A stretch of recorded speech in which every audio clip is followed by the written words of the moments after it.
Assalamu alaikum everyone and welcome. Today we're going to dive into 10 absolutely profound gems of wisdom pulled directly from the Quran and the teachings of the Prophet Muhammad, peace be upon him.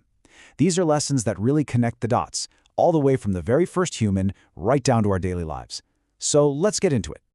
So, what you're about to see is a breakdown of some key lessons from our source material.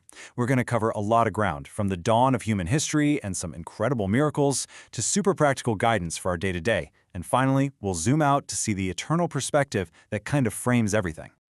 All right, so for our first act, we're going to start by looking back. Because really, to understand where we're going, you first have to appreciate those foundational moments and miracles that have shaped the Muslim story right from the very beginning. And that story, it starts right here, with Hazrat Adam, peace be upon him. I mean, he wasn't just the first human being, he was also the very first prophet. When Allah created him, he taught him the greeting, Assalamu alaikum, peace be upon you. Just think about that for a second. This simple greeting we use every day is a direct link, a thread connecting us all the way back to the father of all humankind. It's incredible. Okay, so from the story of the very first prophet, let's journey forward in time to a really powerful moment with the final prophet, Muhammad, peace be upon him. The scene for this is Mount Uhud, a place that holds so much significance in Islamic history. So picture this. The prophet is on this mountain with 3 of his closest companions, when suddenly the ground beneath them starts to shake violently. And in response, the prophet simply tells the mountain to be still, and it does, instantly, just like that. It's such a clear sign of his God-given authority. But the miracle didn't even stop there. In that exact same moment, he prophesied that 2 of his companions right there with him, Umar and Uthman, would one day become martyrs. All right, let's bring it into the here and now for Act 2. We're going to take these lessons from the past and see how they apply directly to our present. This section is all about practical, real-world guidance, exploring that beautiful framework of actions that shapes the daily life of a believer. First up, we need to understand a key term, fardh. This concept is absolutely foundational. A fardh is an act that is an obligatory duty, a direct command from Allah. It's basically non-negotiable for a Muslim. And a perfect example of this is the mahar, or the dowry. Now, this isn't just some cultural tradition. It is a fardh duty on a husband to give his wife her dowry with a totally sincere heart. It is her right, 100% guaranteed by the faith. Next, you've got the Sunnah. And this is everything. It's the entire way of life of the Prophet Muhammad, peace be upon him. What he did, what he said, and what he approved of. For Muslims, following the Sunnah is how we try to emulate the absolute best example in every little part of our lives. And, the Sunnah isn't just about big, grand actions. It's in the simplest things. For example, the Prophet never ate from a raised table. Instead, he would eat from a simple cloth spread on the ground.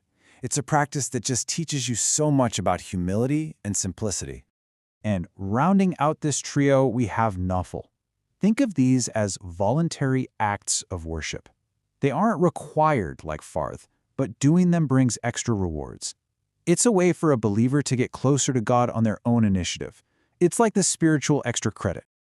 A really powerful example of nafil is fasting on the day of Ashura. This is a special day outside of the mandatory month of Ramadan, and the Prophet pointed to this fast as having great virtue. So you can see how these 3 things, fardh, sunnah, and nafil, they all work together to create a complete spiritual path, from the non-negotiables to the beautiful personal acts of devotion.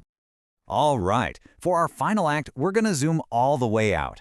We've looked at the past, we've looked at our present actions, and now we're going to elevate our view to the ultimate purpose, to really understand the moral weight of our choices, the true nature of this life, and the reality of the hereafter. The Prophet was once asked about the gravest sins. He said that after shirk, which is the ultimate sin of associating partners with God, the next was killing your own children out of a fear of poverty. And the source material for this lesson explicitly connects this teaching to the modern practice of abortion, framing it within this exact context as a grave sin. So what's the value of a world where fears like that can even exist? Well, the Prophet gave us a truly striking perspective.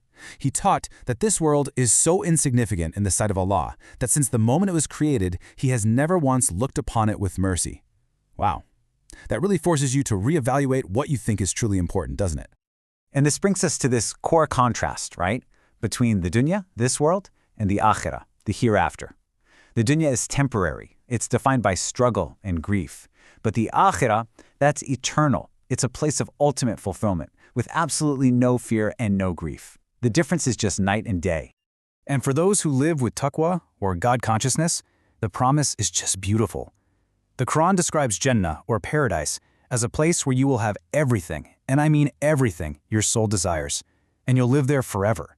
It's the ultimate promise for a life of faith. Now, you might think this is all about these huge spiritual concepts, but Islam is a holistic faith. That guidance extends even to our physical bodies. For instance, here's a super practical cure from the Sunnah. Whenever the Prophet was injured, even by something as small as a thorn, he would use henna to dress the wound. And for our final gem, our last piece of wisdom, we turn to the Quran for this profound advice.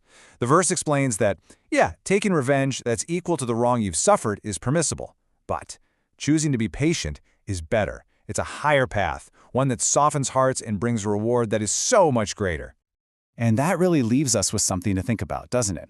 In our fast-paced world, a world that just screams for immediate and equal reaction, what is the true power and the real strength in making that deliberate choice to just be patient? Thank you so much for joining me on this journey.